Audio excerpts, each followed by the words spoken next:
On nous a donné du linge, des sacs, des chaussures. Et donc ça, c'était tous le coin vaisselle en fait. Tous les dons qu'on reçoit, on les cite. Alisha, Iléné, Ateliana et Rodrigue sont étudiants. Durant leur temps libre, ils s'occupent de l'épicerie solidaire située juste à côté de la résidence universitaire. Nourriture, vaisselle ou encore produits d'hygiène, on peut trouver de tout ici. Des produits fournis par la Banque alimentaire de Nouvelle-Calédonie. Ça peut aller du sucre à la purée jusqu'aux sardines, avec une limitation de 5 produits maximum. L'épicerie solidaire du campus est ouverte 2 fois par semaine. Les étudiants peuvent y venir et se servir gratuitement après une inscription et une cotisation de 200 francs pour l'année. L'épicerie est un volet parmi d'autres du dispositif de lutte contre la hausse de la précarité chez les étudiants. Les jeunes peuvent également bénéficier de divers accompagnements personnalisés.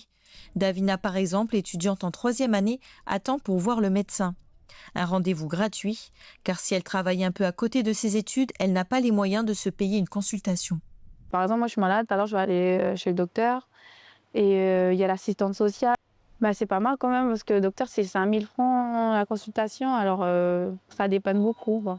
La maison de l'étudiant a mis en place plusieurs mesures d'accompagnement.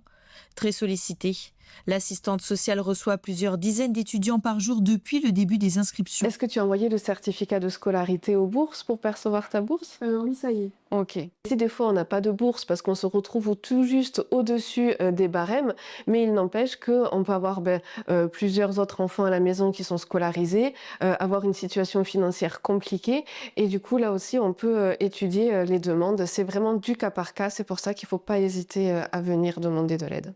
Donc tout ce qu'on peut faire pour améliorer la réussite, pour permettre d'accéder à l'enseignement supérieur à une catégorie d'étudiants qui peut-être, sans la maison d'étudiants, n'y arriverait pas, c'est vraiment notre mission principale, c'est notre cœur de métier. C'est aussi malheureusement les logements d'urgence, les logements refuges pour des étudiants qui seraient victimes de violences.